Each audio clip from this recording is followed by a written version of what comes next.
one thing that you see here where I put under run your credit and background checks, you'll request a voucher size and a subsidy estimation from the applicant. And they usually have all of this in that same packet. It's usually with the RTA. So that's not usually something that you'll have to chase down or request. It's all together. So the voucher size, that is what every Section 8 participant has. Every single one of them. That tells them and it tells you as a property owner what they are approved for based on their household size. So the basic calculation is usually every 2 people grants 1 bedroom on the voucher. So if it were me and my daughter, let's say, or me and my son or whatever, we would have a 1 bedroom voucher. And that 1 bedroom voucher has a payment standard attached to it. And the payment standard tells them, and again, it tells me as a property owner, what is the maximum that they can go up to in rent per month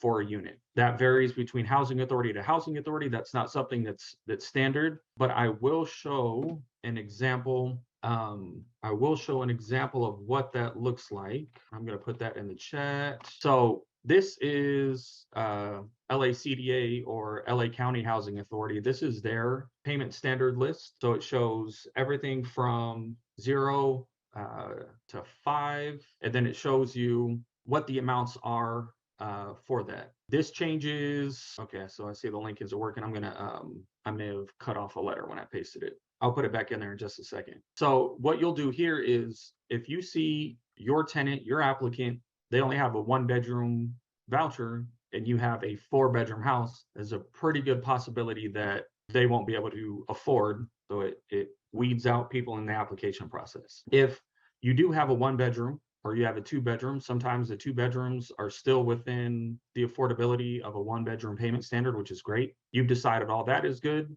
The subsidy estimation, what that does is that tells you as a property owner the amount that is built in to the payment that covers utility costs. So water, plumbing, and electricity, or water and electricity, excuse me. Oh, it looks like that website is down. All right, I'm going to pull another one so we at least have an example.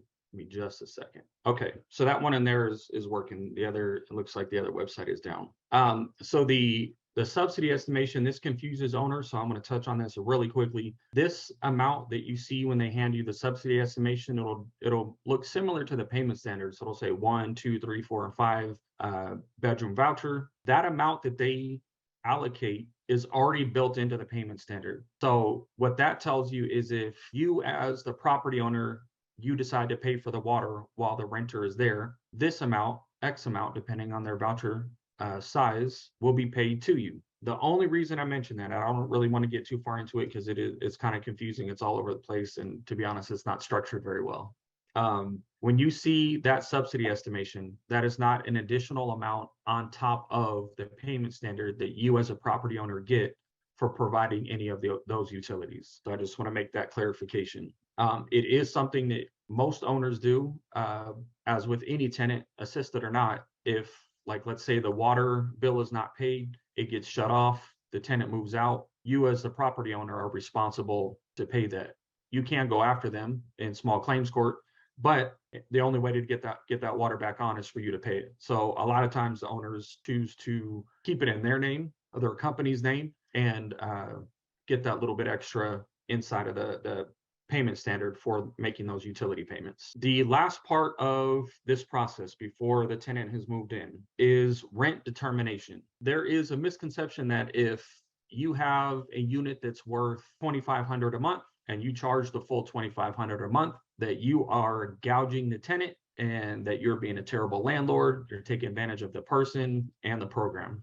That is false, and I'll tell you why. So every person on the program, when they move into a new unit, they're capped at either 30 or 40% of their monthly income. That affordability is already factored in to what their payment will be and the amount that you're getting. Affordability is taken care of solely by the housing authority.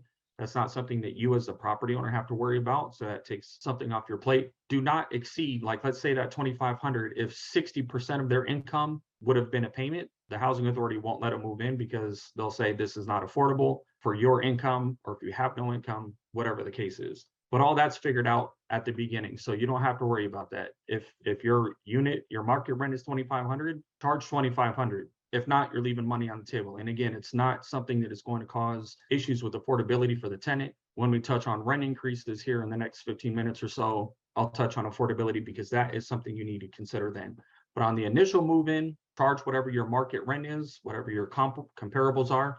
A lot of people use rentometer or rentometer. I don't know how you're supposed to say it. I say rentometer. Let me put, that's a really popular one that that people like to use. You can use that website for quite a few different things, not just comparables. So that's a good one to have in your back pocket. But once you've run your comparables, you give that to the housing authority. And as Frank mentioned, if you're above what the market rent is, they'll say you're asking 2,500, but the highest market rent is 2,440. That's as much as we'll pay. If that's the case, then that's what it is. They're not going to let you gouge tenants and blow market rents through the water by, in essence, creating your own comparisons.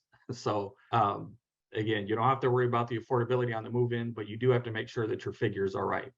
Perfect. So we just touched that. And before, we're a little bit before halfway, but we've covered quite a bit already. So let me take a pause here. I'm going to bring up our Q&A box. I appreciate you all putting those questions in here. All right, so it was asked, what is an RTA? That stands for Request for Tenancy Approval. I put the link in the chat a little further up. I'll put it in again, just in case. So this RTA is the application that the tenant or the Section 8 participant gives to the property owner wherever they're trying to rent. So in this case, plan goes well and everybody takes action and they decide this is what they want to do. That would be you. You'd be getting this form, the RTA. Let's see. It was asked, how do you determine your rent amounts for Section 8? Do you use fair market value provided by HUD? So HUD doesn't necessarily make that determination. Like I just mentioned in a few minutes ago, they use fair market rents from a few different websites. The most accurate that you can find is Rentometer, and I say it's most accurate because it's one of the most widely used, meaning they have the most data to give you that feedback. So that's a really great one to use.